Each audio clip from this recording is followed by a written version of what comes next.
tiriti o Waitangi.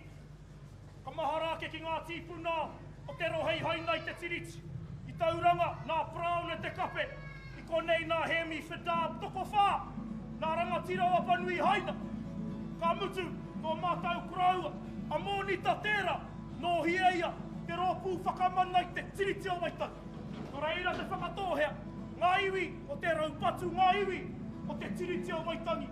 Tēnei ka mihi, tēnā koutou, nei te waiata whakamutunga.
Te